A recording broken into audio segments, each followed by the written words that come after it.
archive recordings we have made and interviews of men and women associated with the college at the time of its history, few can have been so long associated with it as Douglas Slater, as pupil, member of staff, and later parent.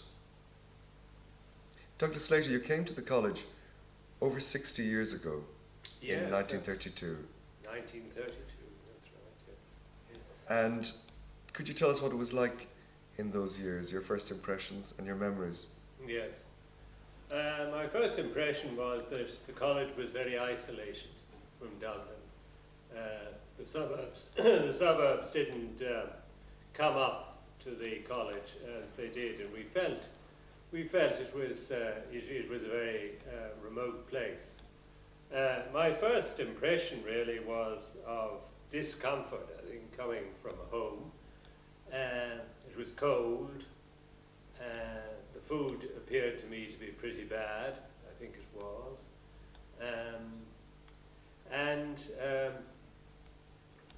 There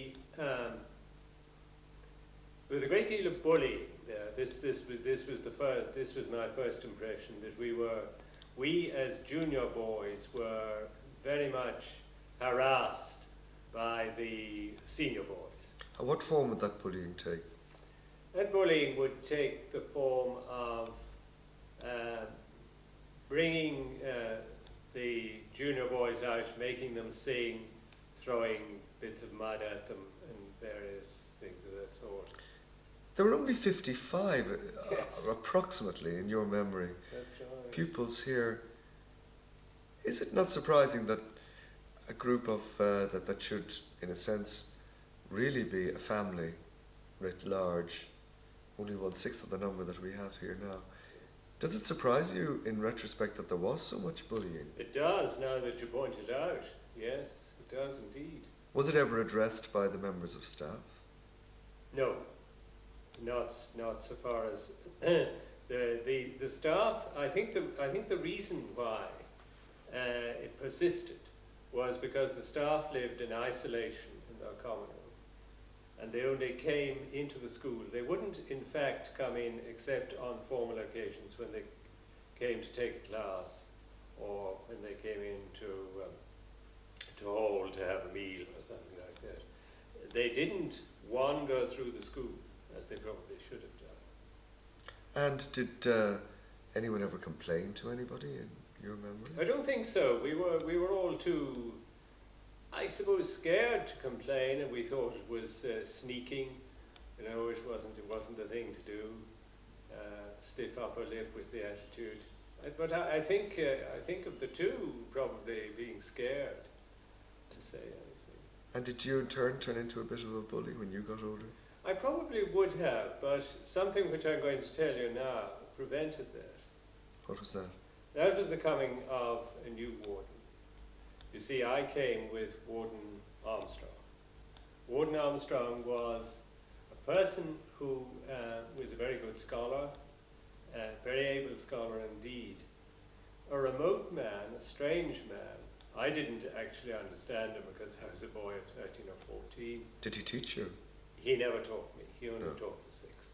But I think he was a very good teacher. Classics was his subject. But when would you have come across him? Would you have had assemblies? How would you ever have spoken to the warden? the only time when I spoke to him, as far as I can remember now, there must have been other occasions, was when we went to get what was called an exeat, Sunday exeat, and he sat at the top of the stairs there in Whitehall. He was a very elegant man, very fastidious, and that is the only occasion really that I can think of speaking to him. So the warden, He was very remote. if you could just explain, he signed your Sunday exeats. He signed our Sunday. The warden here does that on occasions too, but of course Yes. it would go through the housemaster or Yes. housemistress first. There wasn't a housemaster or housemistress for boys like there is nowadays, was There there? was a very strange situation. There was one housemaster, and he was a man called Atwood. He was the man who was in charge of music. and he was also the housemaster. And what did he have to deal with? Well, he dealt with questions of behaviour, really.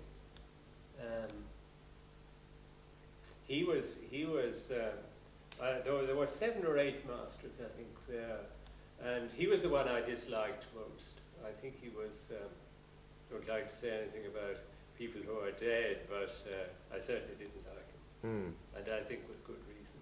Yes. And I think that also Armstrong didn't like him either, because I went back to see Armstrong many, many years afterwards when he was retired canon in Worcester, in England, and he talked to me about the situation. Yes. So there were big changes There were with big Warden changes Sobey. when Warden Sobey came, which he Could before we go on to Warden Sobey, did you get the impression as a boy that Warden Armstrong was leaving before his time? In other words, that it was felt he had to move on because the school was in decline? No, not as a boy, no. As a boy, I took everything that happened as coming from some divine sort of, I don't know. And again, before sticking with the Armstrong period, when you came here first, were most of the boys from Ireland? Yes, most of the boys were from Ireland, and from the south of Ireland too, I think. It was the year that De Valera first came to power as president of the Executive Council. Do you remember any in yourself or in any of your peers, or indeed any of the staff, attitudes being expressed about this man coming to power, or indeed about the new Irish state, which was only 10 years old at that time? No, I was absolutely, I could have been living on the moon. I mean, my mind wasn't focused on that, nor I think with the minds of any of my contemporaries. I think perhaps at that period, children weren't aware of what was happening, really. But very shortly after that, I did become aware that there was one member of the staff who was quite different from the others, and that was George Lord. Yes. We'll come to him in due course. Tell me about Warden Sobey and the changes that took place. First of all, concentrating on this problem of bullying that you mentioned earlier, and then changes in the religious practice and ethos of the college. Yes. Sobey came, I suppose, when I had been in the college as a boy for about 2 years. I remember Armstrong leaving, and when Sobey came, he obviously had sized up the college and what was happening there. He had found out that there was a good deal of unhappiness among the boys, and he knew that it was caused by the junior boys being chased by the seniors and being badly treated. And he started, obviously, to stop that. How? The first thing that he did was, on Sunday evenings, after chapel, was the worst time for bullying. Whereabouts would that take place? In the big schoolroom? In the big schoolroom, because there was nothing much happening, you see. And what he started by doing was to get all the juniors into this room, the drawing room, and he would either read to them himself, or he'd get one of the masters to read. Were you still a junior at this time? Would you have been one of the people in this drawing room? Yeah, I was just moving into the senior school, I suppose, in a way. And I was getting over the bullying. I was preparing to bully myself, no doubt. But the change was gradually worked by Sobey, And How did the boys, and you were in the middle in a sense, react to this new man?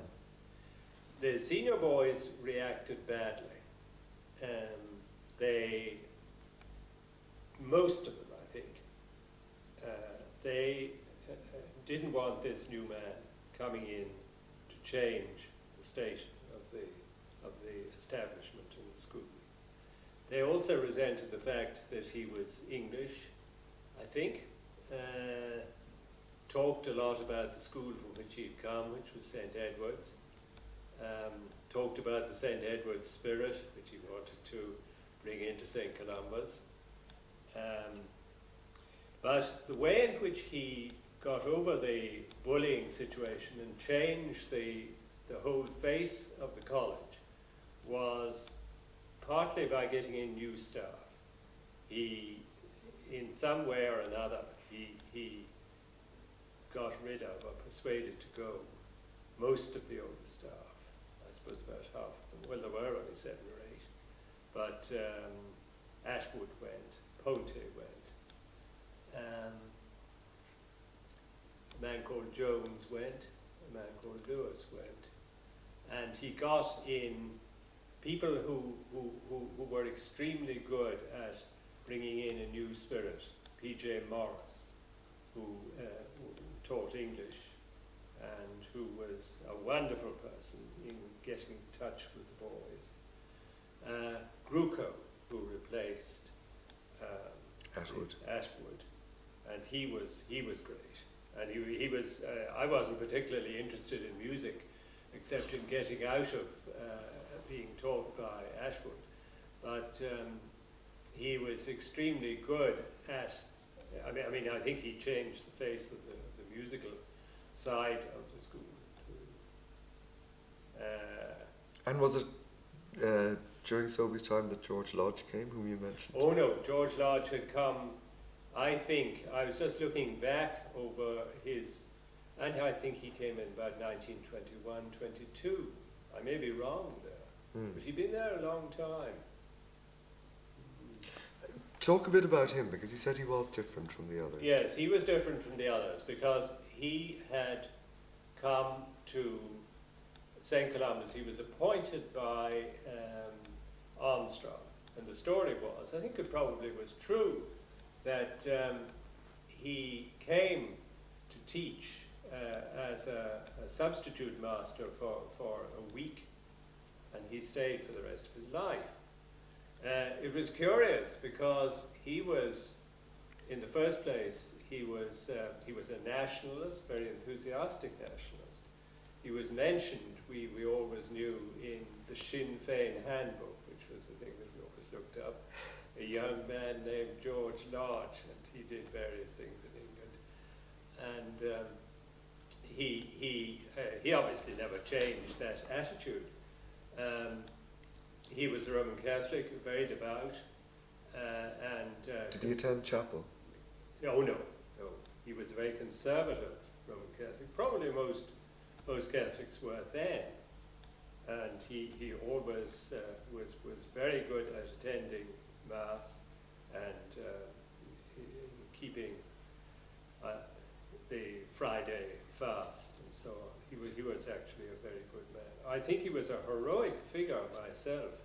I got to know him quite well because his wife had died very early on in the proceedings, leaving him to bring up, I think, about 4 or 5 children.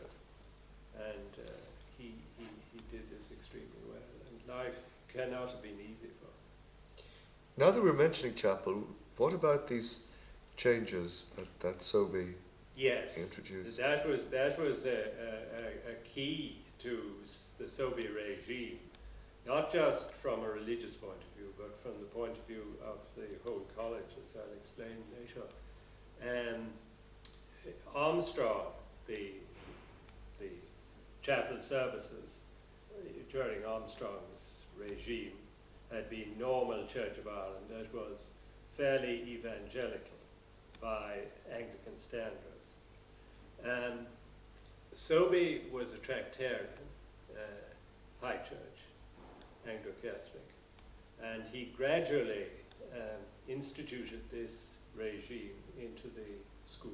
How would this have been evident to a boy like yourself, who was here for what, 2 or 3 years under Sobeys wardenship? How would you have become aware of this as you went to chapel twice a day? Yeah. The plain answer, so far as I was concerned, and looking back truthfully, is that I wasn't very much aware of it. I mean, I took the sort of religious,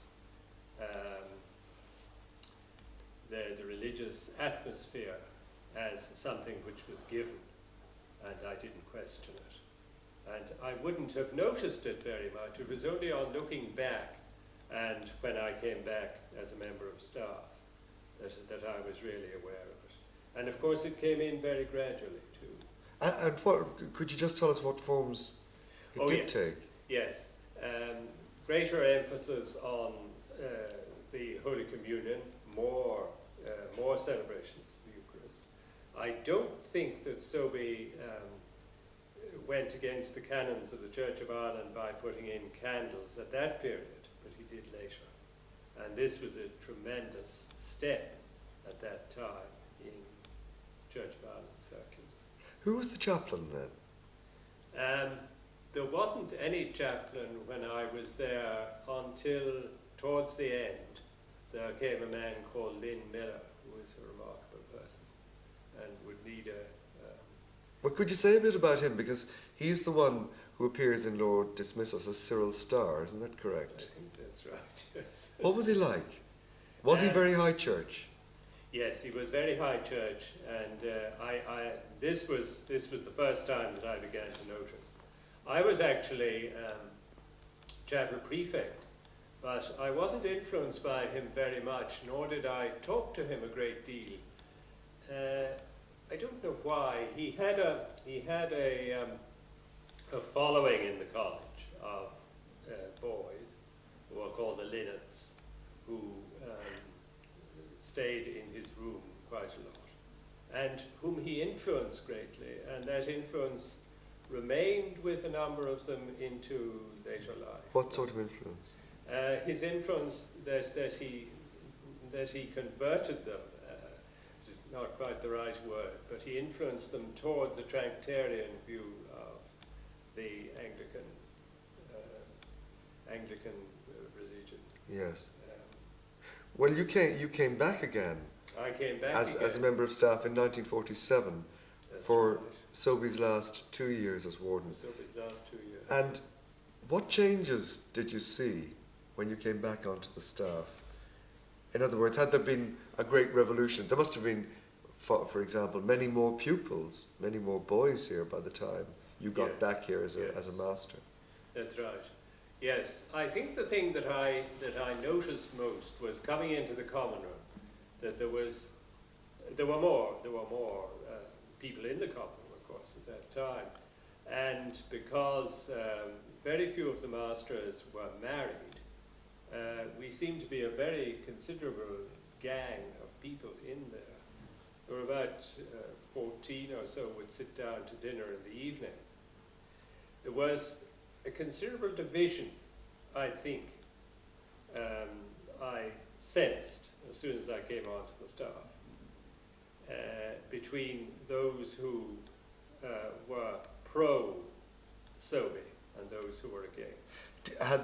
Were you aware of this at all when you were here as a boy, that there were some staff that didn't like him when he came? No.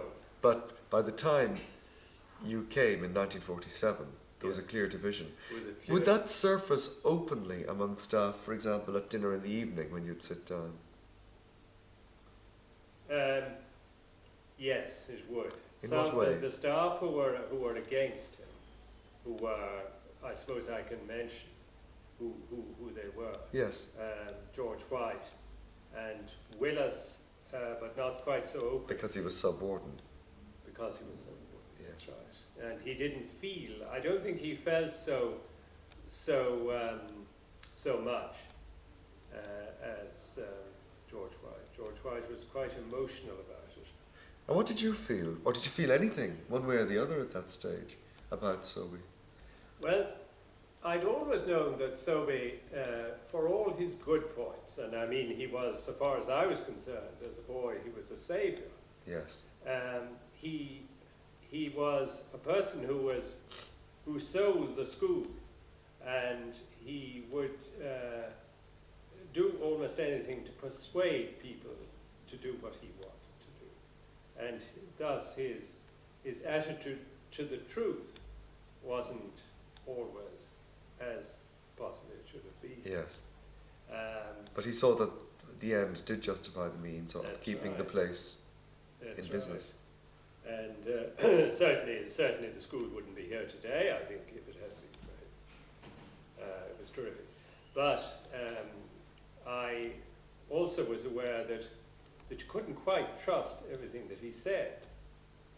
And he... Do you mean publicly, or that he said publicly or privately, or both? Both. Could you give an example of the sort of thing you mean? He would tell. There were a great number of visitors who came then. I mean, one of the things that he did was to invite, for instance, ecclesiastical characters from England. We had an enormous number of bishops, practically the whole bench of bishops from England, and certainly all the deans came here. And he would bring them round, and he would tell them about various people, and he would boast. You know, there was a member of the staff, for instance, called Doyle Cooper, who came from Harrow, and this was a tremendous thing. He would say, "There's Doyle Cooper, an old Harrovian, you know." Well, I mean, that was... He'd come from the staff of Harrow, yes, rather than... Oh, no. Yeah, he was an old Harrovian. No, he was an old Harrovian. No, I don't think they ever had him on the staff at Harrow. I see. So, when it came for Sobe's departure, were you sorry to see him go? Yourself? Fairly neutral, really. Fairly neutral. Yeah. Yes, mind you, I liked him quite a lot, and he was very kind to me, and so was Mrs. Sobe. Yes. They helped me, and they helped a lot of other people. They were very kind indeed. Yes. I would have to say that. What about the system, the house system, or lack of it, that was in Armstrong's time? Had that been rectified by the time Sobe left? In other words, were there houses established as we know them now? Yes, there were 4 houses. There were 4 houses at that time. Yes. The house system was something which he got going. Yes. But I think that there's what he did. But the change that he made really was to get members of staff who were extremely good in many ways. Some of them were very eccentric, and the ones during the war were very eccentric. Who was the most eccentric? Well, I didn't have any experience of them because I wasn't there during the war, but there were some strange people who occurred in that book.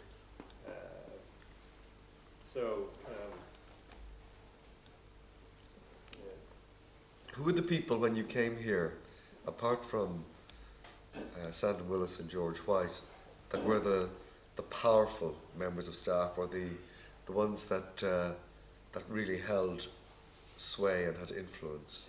This was when I came as a member of staff. As a member of staff. The influence was very much from Willis and White. They dominated the situation. It would be hard to pick out any other member of the staff who was influential. George Lodge was I suppose the next person, but he did, for various reasons, he didn't have a great deal of influence. It was obviously a very male-dominated place. Very male-dominated, yes. And what did you think of that? I mean, as a single man, did you feel that did you ever see women apart from the warden's wife or the matron? No, it never occurred to me that it was such a male-dominated society, because that was what I'd been used to all my life. I mean, I had been here in St. Columba's as a boy. Then I went for a time to Oxford, and I was in Trinity, and all those places were dominated by males. It wasn't until I married Eileen, who had been for a short time, she was nurse here and matron, that she reminded me how male-dominated the place was. And how did that affect people like her, who were, women? There were just one or two women, I suppose the housekeeper. Did they just accept this? I think they resented it. I think they felt that they were left out of everything. And this, I believe, didn't happen, for instance, in English public schools, which were also fairly male-dominated too. But certainly they were kept in the background very much. If there was a party or anything like that, and they wouldn't be invited.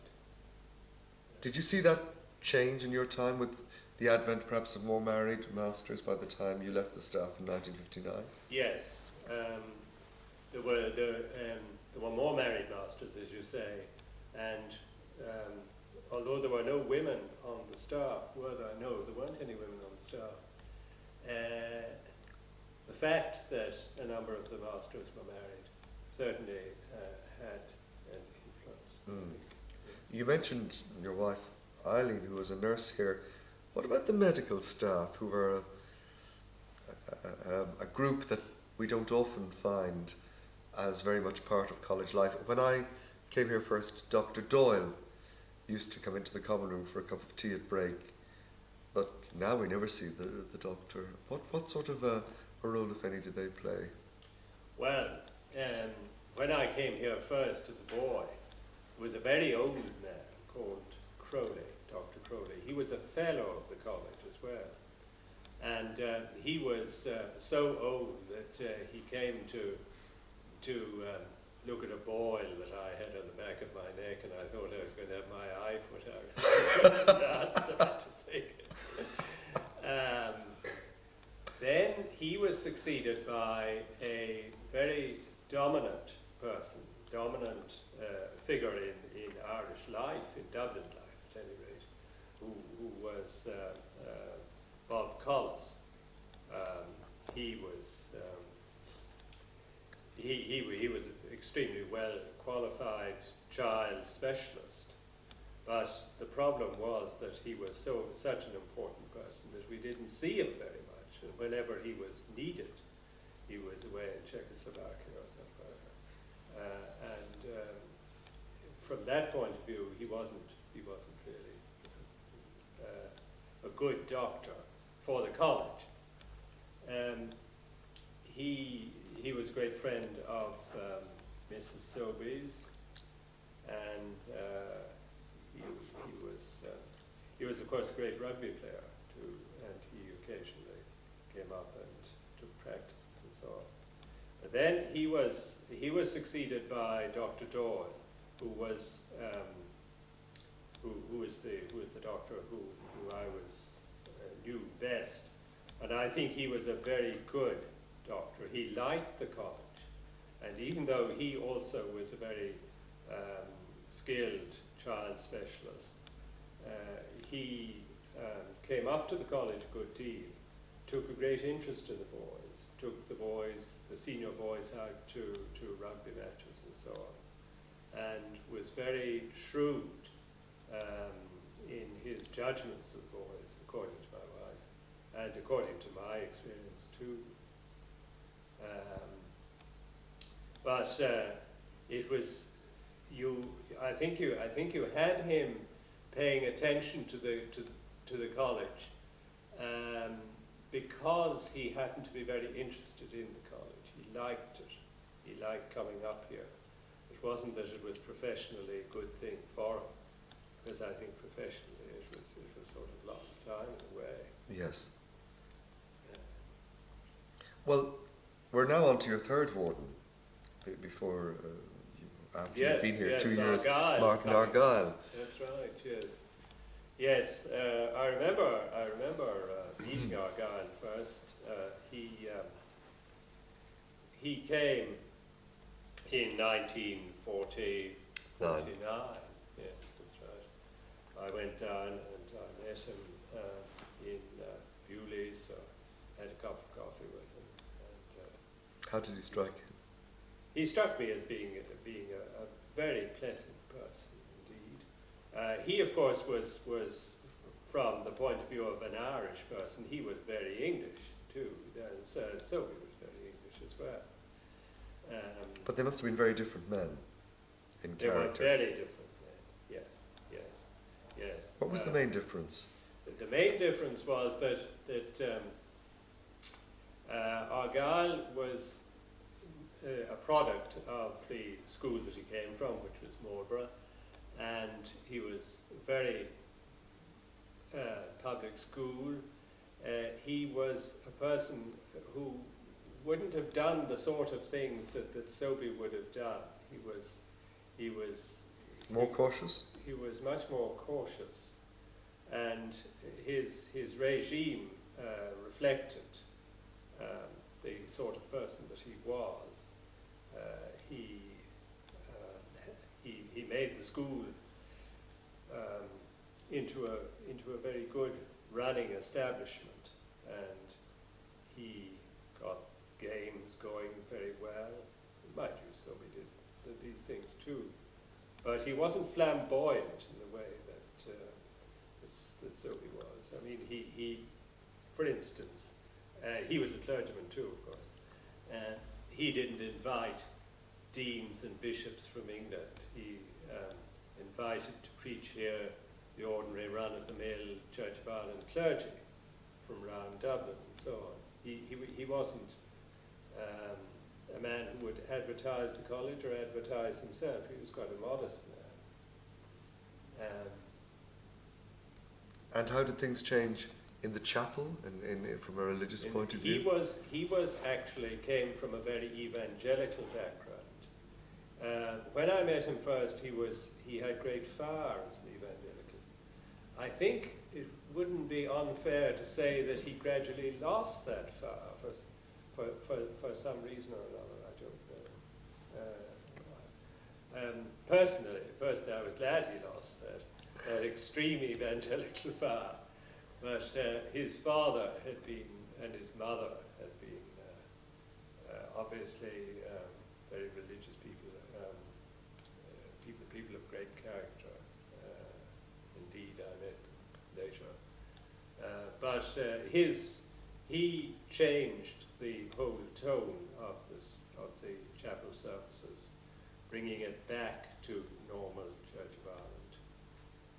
In the 2 years that I was chaplain with Sobey, we had various people coming to preach and to celebrate the Eucharist here who were obviously extremely high. And this was deeply resented by White, particularly in Willis, who wanted to see the college remain as Church of Ireland in outlook and ethos. Did you remain chaplain when Martin Argyll came? Yes, I did, yes. What did your duties involve as chaplain? Well, taking chapel services, teaching divinity as it was called then, taking a certain number of classes, preparing boys for confirmation. But in a way, it was hardly necessary to have a chaplain, because we had two men in orders for looking after, what was it, 250 or so boys. So it really wasn't essential. And how long were you a housemaster for? I was a housemaster for about 4 or 5 years, the last 4 or 5 years. I think the reason why they asked me, quite frankly, was because there were no members of staff who really wanted to do it. At that time, the member of staff who was a housemaster more or less had to be unmarried. It was a nuisance if he wasn't, because you had to find him a house and so on. George White, of course, had a house across the way there, but it was just a matter of convenience that they asked me. And looking back on it, I think it probably wasn't a very good thing to accept, because I think that that you, to a certain extent, nullified your sort of usefulness as a chaplain by being a housemaster as well, being involved in disciplinary matters. And I remember, I think it was Oisin Kelly saying to me that it probably wasn't a good idea, because the chaplain was the only person to whom a boy could go who was outside the normal run of the staff, and it was a pity that he would be involved in the disciplinary life of the staff, that he would be a sort of an officer as well. He should be an independent character. I think that's probably true. You left in 1959 after 12 years, 10 of them working under Martin Argyll. You were a pupil with Armstrong, a pupil and a colleague with Sobey, a colleague with Argyll. You've known David Gibbs and Tim Macy. 5 wardens. What is it that goes to make a good warden in your view? A successful warden? Yes, I think that Argyll had a number of the qualities which a successful warden should have. That was that he maintained. He was a person who maintained a very peaceful, moderate atmosphere in the school. And I don't know about girls, because I wasn't ever associated with the school when there were girls in it. But boys, I think, need to feel that there is an unchanging sort of atmosphere there. Mind you, of course, they needed Sobey at the time to rescue the college, but I think he probably wouldn't have been a good person to have gone on. Yes. I imagine that as the years have gone on, and as the world outside has changed, the type of headmaster that you required has changed too. You see, the first man, Armstrong, was a scholar and a gentleman, and this was what was normally required from a headmaster. I think that has changed completely now. Perhaps not altogether completely, but those are certainly not the chief qualities that are required. Yes, I think an interest in scholarship. I mean, the man needn't be a great scholar himself, but he ought to have respect for scholarship, and to be able to choose good members of staff. That was what Sobey was very good at doing. I mean, he got in people like Bruco. He got in Oisin Kelly. These men, particularly Oisin Kelly, had a very great influence on the school in many ways. Oisin Kelly made everybody think, not only the boys. He used to make the members of the staff. How did they get time to think? He would question things. Convention. During break, even though most people were trying to get away from the other people and concentrate on their cup of coffee, but he would, and at afternoon tea, he would question the sacred cows, which these. Such as? Can you remember what sort of sacred cows he did question? He would. I remember one of the things that he said, which this was only a very small thing, which annoyed the staff. They all smoked at that time, and the boys were, of course, not allowed to smoke. And I remember him laying down the law quite firmly. He said the only way to stop is for all the members of the staff to stop. It's the only way to get. Did a lot of people smoke then? Yes. What was the punishment or the sanction? Oh yes, you mean among the boys? Yes. Yeah, I think they did. I think they were beaten if beating was still going. I forget when it stopped. It was during most of my time. Did you beat boys as housemaster? About twice, with great reluctance. For what offences can you remember? Usually, always, in fact, always, for things that I couldn't avoid because some other member of staff had reported a boy to me for doing something. Did you ever, was this one of the sacred cows that was ever questioned in those days by Oisin Kelly or anybody else, corporal punishment? Funnily enough, I can't remember Oisin Kelly questioning that, though I can't imagine that he approved of it.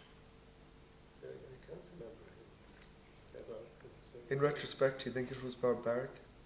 Oh, in retrospect, I think it was very bad, absolutely barbaric. I remember my first term here as a boy, it was a public beating, which has never left my mind. By whom? By the headmaster. By Armstrong? By Armstrong, yes. And what was it for? This was for the bullying of a boy. They did something extremely nasty to him. I forget now what it was. And where did it take place? It This took beating? place in the library. And he reported... The Masterman Library? The Masterman Library, yes. Which was dominated by the seniors at that time. Yes. He reported this to his father. And his father came up and told him. And there were about 6 or 8 people, seniors, involved in this. One was expelled, and he was in fact the decentest of the lot, and I think shouldn't have been expelled. He took it on himself. He shielded the others. And there were about 5 or 6 who were beaten. They got 6 strokes. And what about the boy who was bullied, the one who had gone to his father? You said earlier that people really didn't do this normally. They didn't go to anybody. Did he stay? He stayed on, yes. And of course we should have been very grateful to him, thankful to him in a way. Though actually this of course didn't stop the bullying, that public beating.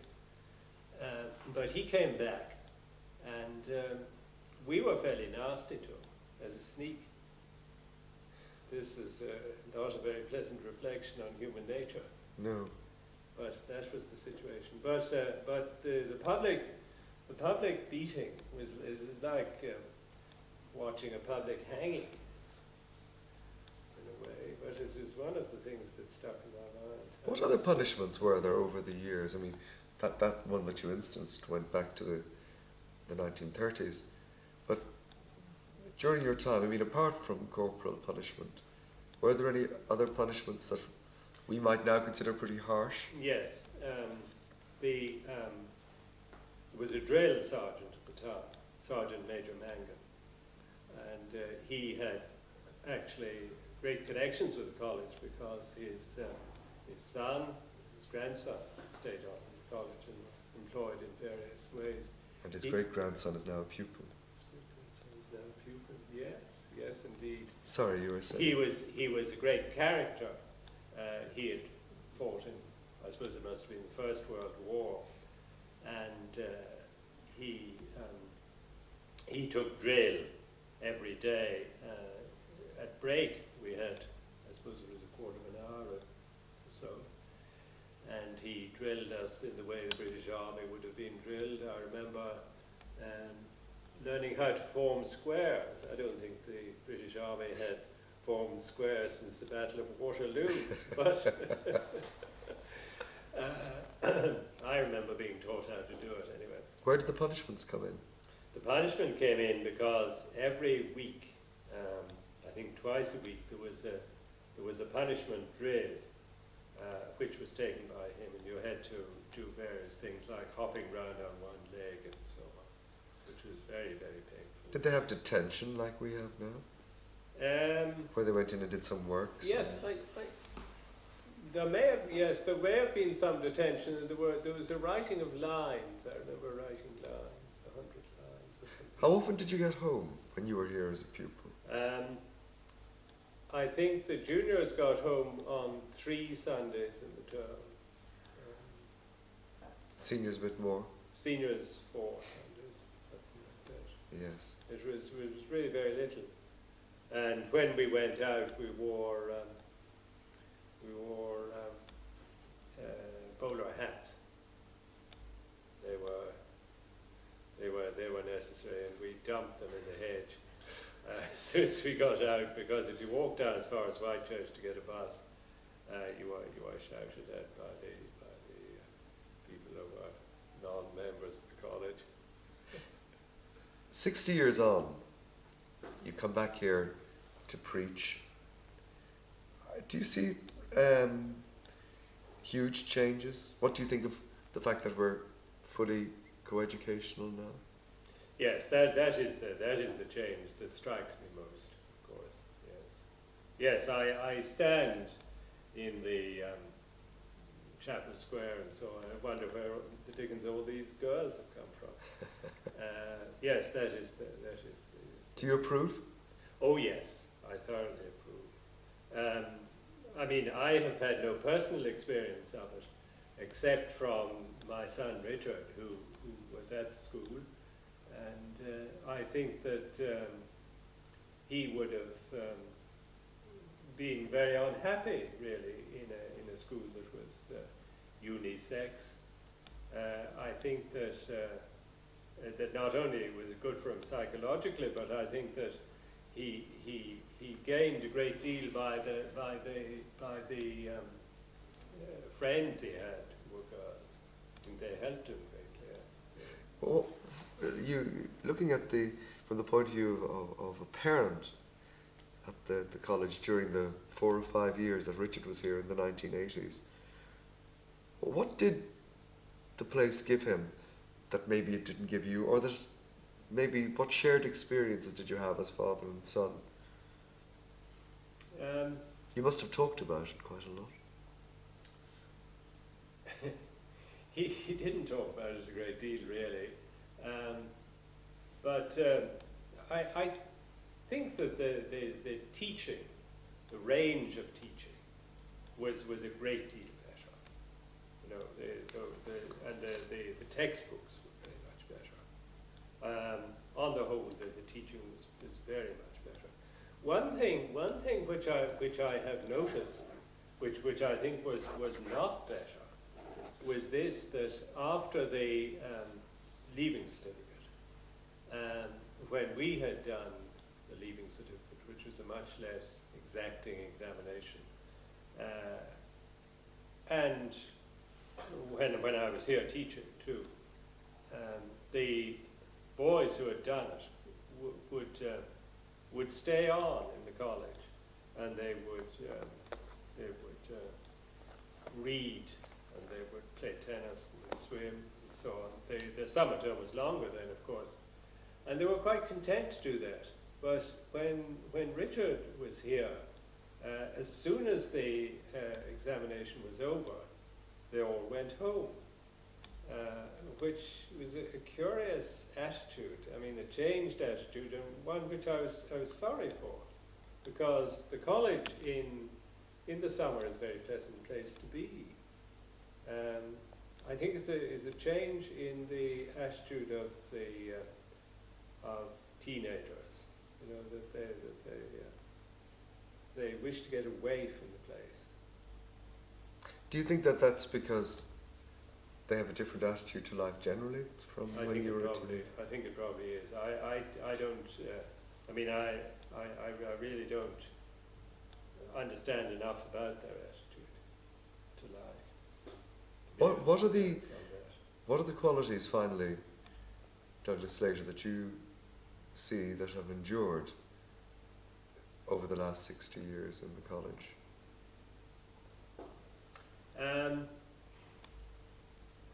I think that the first thing that I would say is that St. Columba's tries to teach the boys and girls to think independently. It tries to make them work on their own. It tries to convince them that not of course successfully at all. It tries to convince them that scholarship and learning are worth it on their own, even if there are no examinations to pass. It introduces them to a wide variety of interests: music, art. It has a chapel which